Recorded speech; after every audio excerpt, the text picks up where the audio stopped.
Если бы сегодня была бы та же самая ситуация на территории Абхазии, вы воевали бы еще раз и ваши братья против грузинов?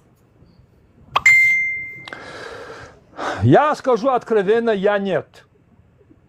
Я нет, потому что то, что я сейчас, ту вакханалию, которую я вижу в Абхазии, я воевал не за это. У нас были совершенно другие идеи. Понятно. Вопрос был, вы и ваши братья сегодня, если случилось то же самое, вы воевали против грузинов, да или нет? Я отвечаю, за себя отвечаю. Я бы не воевал. Понятно. Сегодня. Если завтра это произойдет, я туда воевать не поеду. Однозначно. Что вы скажете, например, абхазам сегодня, лучше быть независимыми, в тех рамках, в которых они сегодня живут, или быть в составе Грузии? У Абхазии нет независимости. Они попали в Российскую империю, из которой мы пытаемся выбраться. Я понял. И Ответь. мы пытаемся выбраться, в общем, оттуда. Опа, извините. Хорошо.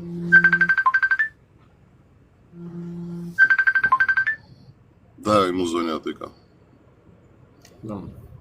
Ика, не пасухос, болокит хос да ме чавал, карги. Телефон даворика.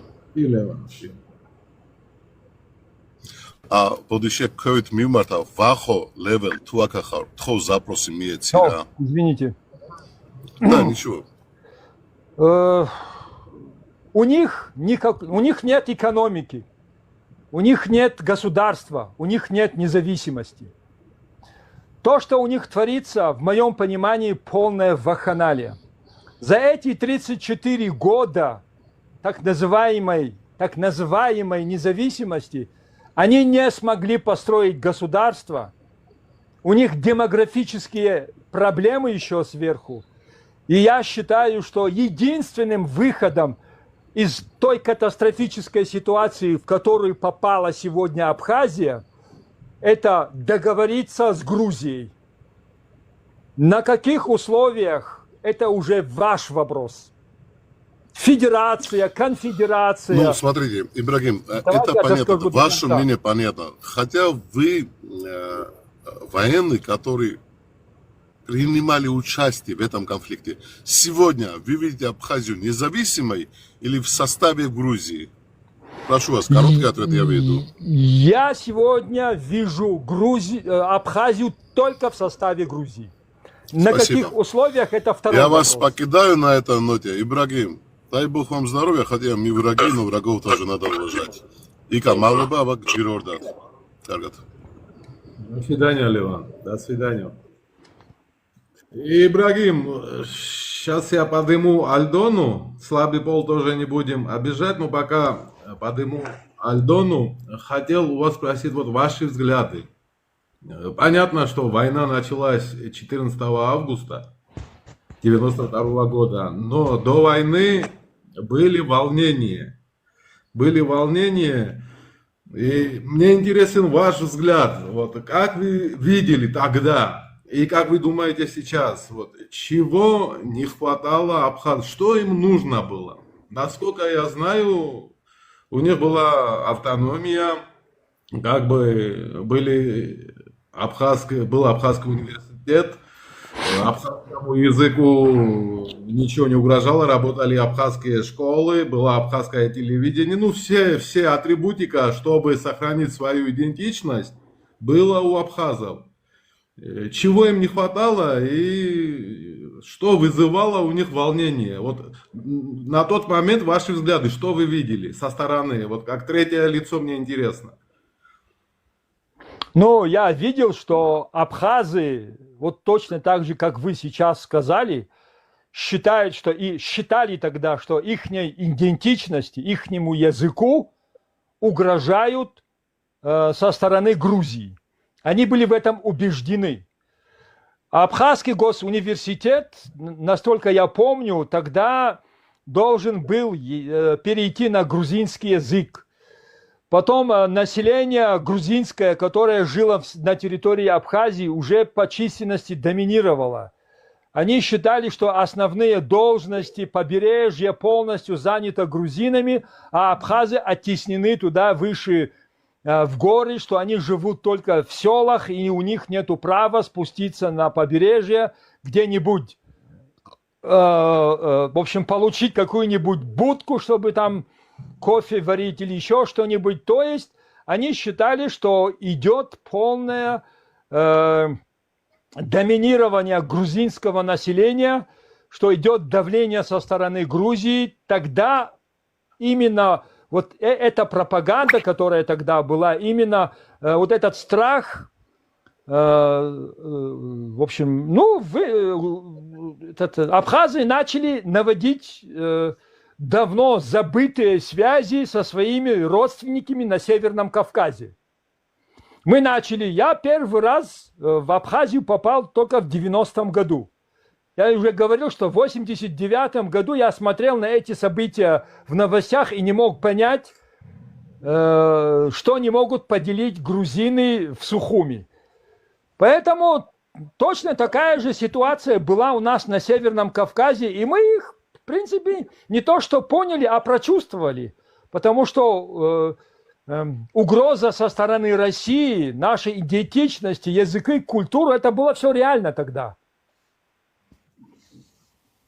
Понятненько. Альдона, здравствуйте, Альдона. Добрый вечер, господа. Батону Ибрагим, очень приятно с вами общаться. У меня тут один вопрос. В основном вы ответили уже на мои вопросы, которые у меня были подготовлены. Вот абхазская сторона принципиально отказывается от Грузии, диалога с Грузией, ссылаясь на прошлые трагедии. Но почему-то эта принципиальность исчезает, когда речь идет о России, стране, чья история с Кавказом была куда более кровавой. Вот почему вот это вот так? Как вы думаете? Я знаю точно. Сейчас они поняли, они знали, в принципе, что такое Россия, но проблема была совершенно в другом. Вы знаете, в Абхазии после войны было одно волшебное слово. Оно называлось «занято». Это слово можно было написать мелом на каком-нибудь заборе, и это становилось фактом или документом. Сейчас, откровенно говоря, абхазское общество в этих условиях не развивается. Они вырождаются в прямом смысле этого слова. У них нет рождаемости, у них гибнут в автоавариях от наркотиков, от алкоголизма, и у них нет перспективы. Я это вижу своими глазами. Но они упорно считают себя союзниками России. Я даже от одного своего бывшего товарища слышал такую фразу: вот сейчас Россия воюет в Украине со всем миром, а мы в свое время, в 92-м году, тоже воевали со всем миром. И вы знаете, их больше всего беспокоит не то, что многие абхазы видят, что происходит в Грузии, они туда приезжают, они лечатся, они торгуют. И я думаю, что торговый оборот со стороны Грузии значительно превышает, чем тот оборот, который со стороны Сочи. Я в этом уверен. Потому что вижу, что там творится. Видел, точнее, я очень давно там не был.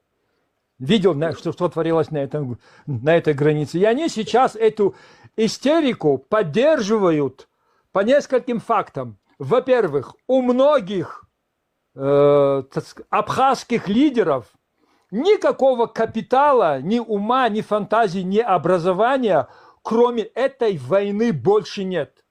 Если они сейчас признают, что союз с Россией и то, что и как они относятся к России, было ошибочной, они просто перечеркнут свою жизнь. Ничего у них, кроме этой войны, больше нету. Во-вторых, Если они сейчас поменяют вот эту истеричную политику в отношении Грузии и начнут договариваться, а все равно придется, потому что эпоха России уже прошла, все равно придется, то возникает вопрос, что делать вот с тем имуществом, которое грузинские беженцы оставили в Абхазии и было занято кем-то. По международным законам, по правам человека, по правам по частной собственности на землю, что-то придется кому-то и отдавать. Какие-то беженцы должны вернуться. Это очень тяжелый, сложный вопрос. Сейчас однозначно это обсуждать будет очень сложно, но тем не менее когда-нибудь, в общем, придется. И вот то, что что-то придется отдавать, ну, скажем так, нажитое непосильным трудом добро, их очень тяготит. Для них это большая проблема. Ну, а то, что постепенно Абхазия становится не просто Россией, а Арменией, это факт, который они видят. И вот в этой сложнейшей ситуации, когда они распродали практически все, что могли распродать, заняли и разграбили все, что они могли занять и разграбить, и попав вот в эту зависимость, когда сыр обычно бесплатно бывает только в мышеловке. И то, что Россия помогала Абхазии, так сказать, это был сыром в мышеловке, куда они уже попали. И она захлопывается, в общем, к сожалению. Единственным спасением для Абхазии является Грузия. Даже мы не сможем им ничем помочь, ни северокавказские народы, потому что мы бессильны перед Россией. А угроза сейчас, в общем, идет со стороны России. Я, например, реально вижу, что Россия пытается отдать Абхазию Армении как компенсацию за Карабах. Поэтому это очень сложный вопрос. Огромное спасибо вам за ответ. Вы очень так ответили. У меня был еще другой вопрос, но вы тоже ответили на это. В общем, однозначно для абхазов Грузия не является угрозой, и это шанс для них для самовыживания, да? Да, я считаю, что именно Грузия сейчас является шансом для абхазов уцелеть вот в той тяжелейшей ситуации, в которую они попали сегодня. Огромное спасибо и удачного эфира, ребята.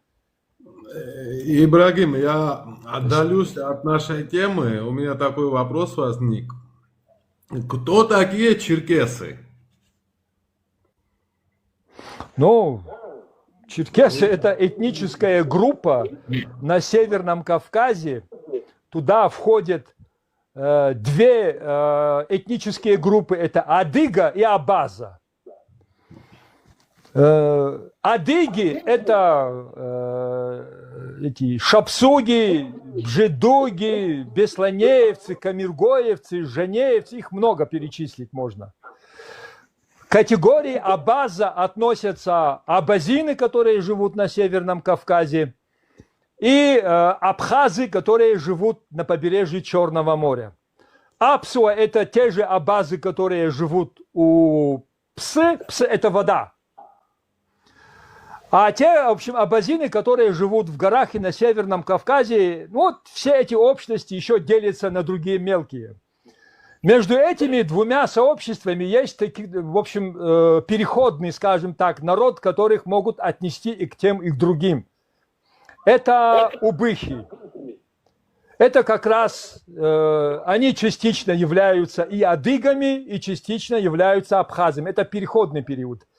Вот если взять язык, а язык является архивом и орудием идентичности для любого народа, начиная с Кабарды, если делать крюк вдоль хребта, в общем, хребет всегда делил на две части все кавказские народы, это была серьезная, в общем, преграда, то соседи могли разговаривать между собой, их язык немного трансформировался, но это была одна адыго-абхазская языковая группа. Например, кабардинцы легко говорят с бжедугами, бжедуги хорошо разговаривают с шапсугами и так далее. А вот кабардинцы с шапсугами уже очень тяжело. А вот с абхазами уже совершенно другой язык. Они друг друга не понимают. Я И вас вот, понял. вот эта вся группа у нас являются черкесами. Объединяет. Территория Абхазии, я считаю, она является этнически черкесской, но государственно она принадлежит Грузии. Это черкесская территория внутри грузинской государственности, в моем понимании. Значит, слово черкес – это объединяющие разные этносы в одно целое. Как вот слово грузин объединяет Мингрела, Да. Свана и Карта, точно так же слово черкес объединяет разные Да. родственные этносы. Так и есть. Вот у меня, например, линия отца Абаза, Еган или Маган по-абхазски, а линия матери именно адыгская, Догуж.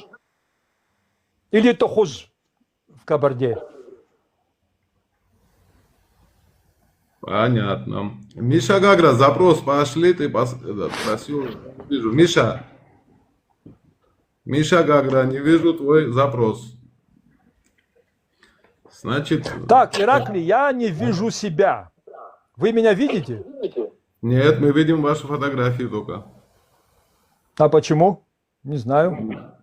У вас там маленькая камера, должно быть, на нее Да, нажмете. я вижу, он у меня работает. Вот сейчас у меня, вот я еще раз, в общем, включил, но ее нету. Сейчас попробую.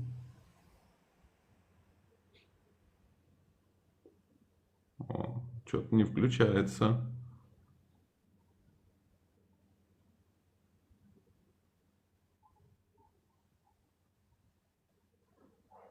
Что-то пишет, подождите 45 секунд.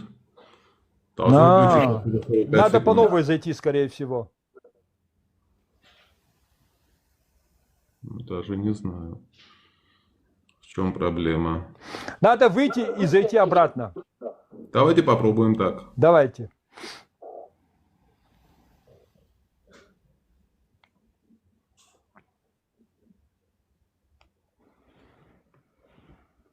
Во. Ну. Сейчас вас видно. Только вас сбоку видно, вам надо будет телефон развернуть.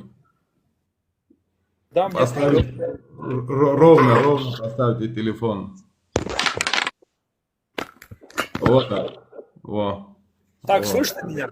Да, и слышно лучше, и видно вас.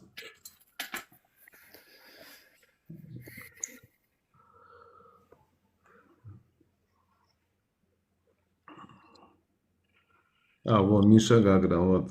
Есть еще человек с вопросами. Добрый вечер. Ираклий Букия, зрителям. И господин Яганов, вот знаете что, сейчас я про войну не буду спрашивать, я много ваших интервью слушал, и вот прекрасно понимаю, что вы вот 30 лет назад, да, с лишним, не за сегодняшнюю Абхазию воевали. То есть сегодня в Абхазии совсем другая ситуация, не то, что вы ожидали просто увидеть, да, Абхазия для вас была таким окошком в современный мир, да, вы думали тогда, что оно станет независимым, и через Абхазию черкесский народ тоже себе, завоюет независимость, так скажем. То есть вы, как я понимаю, за идею от Черкесии, свободной Черкесии там и так далее. Смотрите, вот как вы думаете, что надо вот сегодня сделать в Абхазии, то есть в какую сторону идти, какие-то конкретные шаги, чтобы вот как-то... В общем, соединили. Поэтому я считаю, что единственным выходом на сегодняшний день абхазов, вот в той ситуации, в которой они сейчас находятся, у них какая-то вакханалия творится, могут спасти только грузины. Это мое мнение. Только Грузия может им помочь. Мы уже не можем, потому что мы под жестким прессом Российской империи. Любое слово, которое не нравится империалистам, становится приговором. о какой общественной или какой-то деятельности можно говорить на Северном Кавказе, когда слово «миру мир» становится уже административным наказанием, а если 3 раза уже уголовное. Поэтому для Абхазии единственным выходом на сегодняшний день является только договориться с Грузией. А Грузия сегодня совершенно другая, чем была до 92 года. Это я вижу своими глазами. Конечно, да. Вот сегодня буквально видел, как в так называемом посольстве России в Абхазии абхазов вот принуждали, давая им гражданство российское, принуждали говорить клятву на российской конституции. Прямо видео есть, несколько человек специально их сняли, чтобы они вот так публично давали клятву на Конституции Российской Федерации, когда они получали российские паспорта. Ну, о какой независимости можно говорить, если тебе всучили чужой паспорт? Конечно. Там еще другая проблема очень. Вот абхазы очень боятся. Вот сейчас у кого российские паспорта, они даже жалеют об этом, что они взяли российский паспорт. Как мы знаем, допустим, кто не согласен с политикой Москвы, ну возьмем, например, депутат Канкварчия. Такой здоровый человек, у него там еще амбалом называют. Он прямо говорит, что недоволен этой политикой российской, и отняли у него российский паспорт и внесли в список иноагентов. Да. И многие абхазы сейчас боятся, что они просто останутся ни с чем, ни с какими документами, хотя у них есть прекрасная альтернатива, грузинский паспорт, с помощью которого они могут путешествовать по всему миру свободно, без каких-то проблем. И смотрите, они еще очень боятся, что будут их забирать в Украину на войну. Я в курсе всего, я это знаю. Я общаюсь со своими друзьями, с кем воевал, и я в курсе всего этого. Так что, не знаю, вот мы полностью открыты, вот вы тоже, да, у нас, мы были на разные стороны в этом конфликте, но время прошло, и мы пришли к какому-то одному разумному мнению, да, что лучше, вот ни вы, ни грузины для абхазов плохого не хотят. Это мы уже много раз доказывали, так что сейчас выбор перед абхазами тоже, да, они что хотят. Вообще раствориться, как, допустим, у Бихи, да, чтобы через лет 20-30 остался последний человек, который будет на абхазском говорить. Или стать членом современного государства, который будет процветать и который принесет только добро. На взаимно приемлемых. Конечно. Где будут учитаны все желания всех сторон. Есть одна проблема, скажем так. Сегодня Россия еще сильна. И давление России как на Абхазию, так и на северокавказские народы очень существенное. Практически поменять вот эту политику они не могут, особенно на уровне властей. Потому что от так называемого президента Абхазии даже пуха не останется. Конечно. Его абхазы не выбирали, он назначен Москвой. Эти выборы практически являются каким-то спецоперацией для того, чтобы как-то ввести в демократические рамки то решение, которое принято в Кремле. Поэтому сегодня я точно знаю, что очень многие абхазы думают об этом. Они смотрят в Грузию. Я об этом говорил еще аж в 2012 году, что молодежь сейчас смотрит в сторону Грузии, что там происходит. А в Грузии довольно-таки серьезные, в общем, изменения и в плане политики, экономики. Она намного перспективнее, привлекательнее сейчас, чем Россия. Они это видят. Но, к сожалению, там стоит российская армия, и это очень серьезный аргумент. И сейчас вот так просто взять и поменять ту политику, которую они сейчас, вот эту истерику, которую они сейчас там ведут, это сложновато. Но придет время, когда империя начнет разваливаться, когда эпоха русских пройдет, я думаю, там все кардинально изменится. Вот и последнее заключение такое скажу, не вопрос. Вот, господин Яганов, смотрите, вы были 30 лет назад, взяли оружие, помогали абхазам. И абхазам я это тоже часто говорю, что скоро придет время, когда грузины, абхазы и черкесы тоже возьмут в руки оружие и будут вместе воевать там или против России, или отстаивать свои права и территориальную целостность. Но мы все объединимся и пойдем против общего врага. Будем защищать свой народ, свою культуру. Я сейчас уже этим занимаюсь. Да, я знаю вашу историю. Это цель моей, остатков моей жизни, скажем так. Да. Всю оставшуюся жизнь я бы хочу посвятить этому. Именно объединению Кавказа против Российской империи. Так что, абхазы, вы не одни, поможем вам, и все будет хорошо. Я в этом уверен. О, здравствуйте. А, это не Гоша, я думал, это Гоша.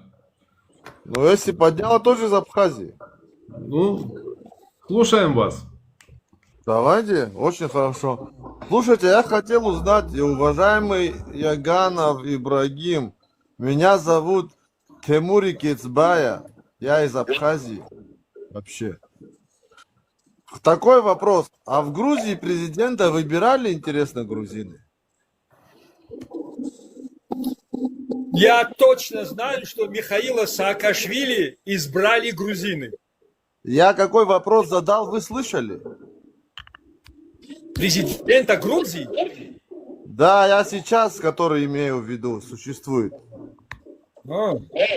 Ага. Ну? Думаю, что да, грузины. Вот, правильно. В отличие от Абхазии, там есть реальные выборы. А вот еще такой вопрос, уважаемый Яганов Ибрагим. А абхазы, они вообще к грузинам близки? Или они близки к черкесам, кабардинцам?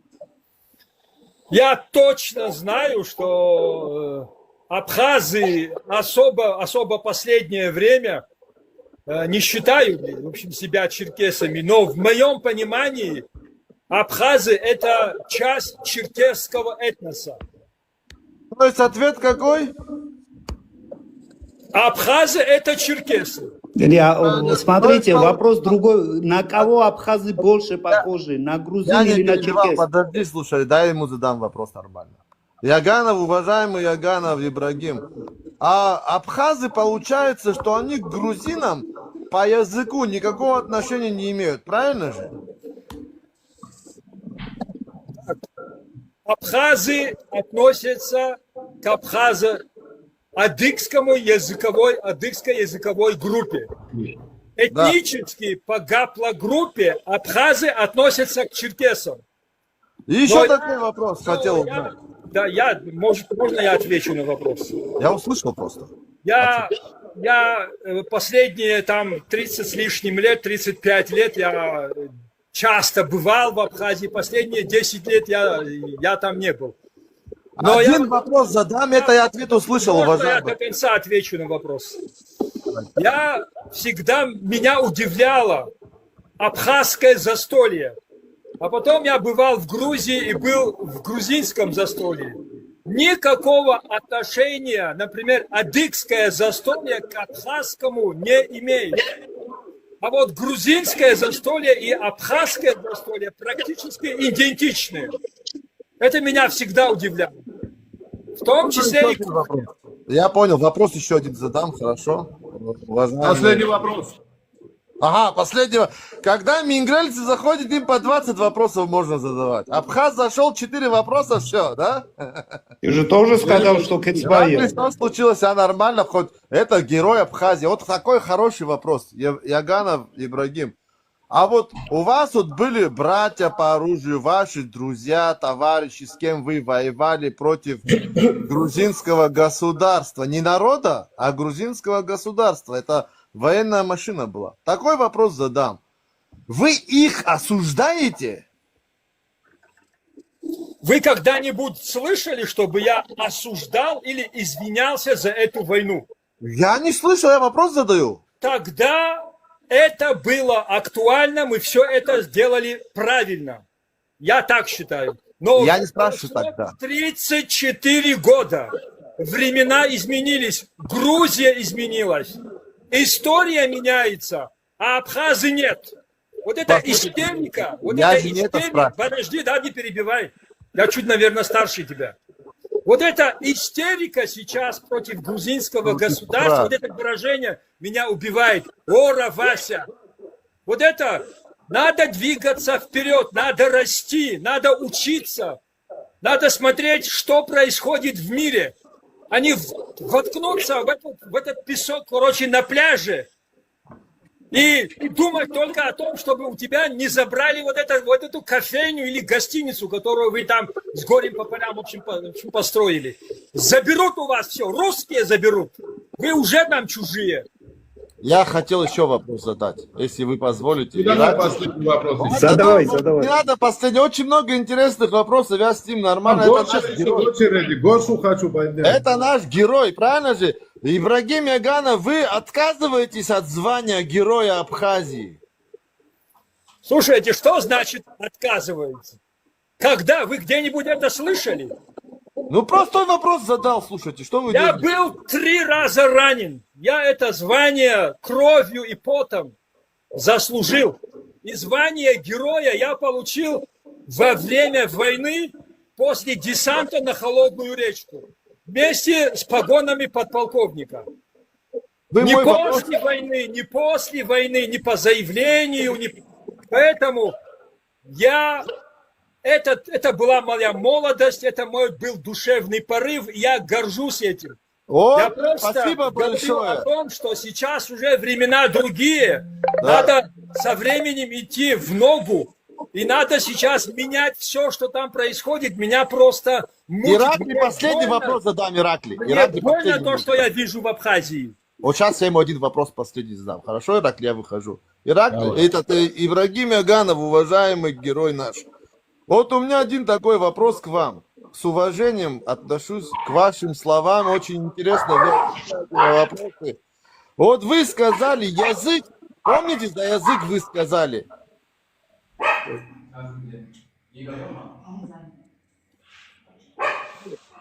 Ну, вылетел. Давай идем дальше.